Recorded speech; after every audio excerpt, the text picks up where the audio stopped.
Today I want to talk about the purpose of the trap bar deadlift, also called the Hex Bar Deadlift. First thing we're going to do is we're going to contrast it with the variations of the deadlift. The first one is the most different from the Hex Bar Deadlift. That's the Romanian deadlift. Okay, so the Romanian deadlift is a big range of motions focusing on the hamstrings and the glutes. Okay, so if you watch me do a Romanian deadlift, you can see that there's very little bend in the knees and most of the movement is coming from my hips. It's a good heavy hip hinge, and as a result, the muscles you hit on a heavy hip hinge are the hamstrings and the glutes. The conventional deadlift is more like the trap bar deadlift in the sense that you're picking it up off of the ground and you're able to bend your knees a little bit more.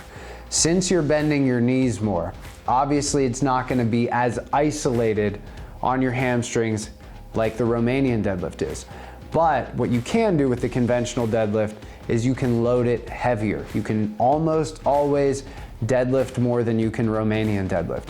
And as it gets heavier, you're hitting the supporting musculature even more. So for instance, there's a huge debate. When should you do deadlifts? Should you do it on leg day or should you do it on back day? How I like to deadlift when I do it beltless, I actually like to do it on back day because I can get a lot of back activation doing that. Now let's actually look at the Hex Bar Deadlift, trap bar deadlift, whatever you want to call it. That's going to allow you to stay the most upright. And if you look at the Hex Bar that we're using, the handles are actually a little bit higher. This high handle will allow you to deadlift more than the conventional deadlift or the Romanian deadlift. And this is where that Hex Bar deadlift really shines.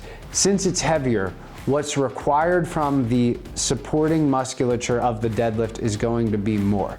So it's going to take more out of your grip, it's going to take more out of your traps, it's going to take more out of your upper back to actually complete this movement. And that's when I like to program it. So let's say I'm doing a lot of hip hinging with my athletes, we're doing a lot of kettlebell swings, we're doing a lot of Romanian deadlifts, their hamstrings are beat up and sore. Or let's say I'm working with somebody who has a lower back injury, but I still want to get the benefits of lifting up something very heavy off of the ground. This is where the trap bar or the Hex Bar deadlift becomes so beneficial. You're able to load those supporting muscles in a way that's heavier than the conventional deadlift, heavier than the Romanian deadlift, and it's not as focused on the hamstrings and the lower back.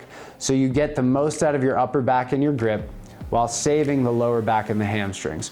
So how I would use this in a program, let's say I'm working with an athlete Monday, Wednesday, Friday.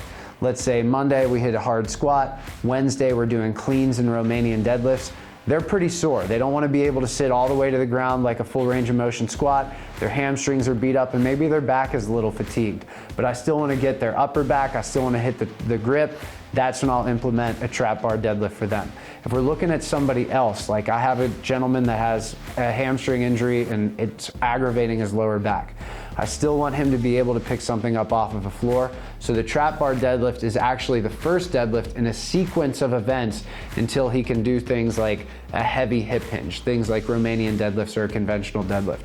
So if you have a bad back, if you have sore hamstrings, or if you're fatigued from other hip hinges, that's when you would implement the Hex Bar deadlift into your program. So I hope you learned something in this video. If you did, do me a favor, like the video. If you're interested in content like this, fitness content, subscribe to the channel. My name's Alex Wallace. I'm in the clinic for Steel Health and Hormones. That is a HRT clinic. We're located east of Pittsburgh, but I also am the owner of Wallace Fitness Center, which is a complete health facility. Again, guys, like the video, subscribe to the channel, and I'll see you in the next video.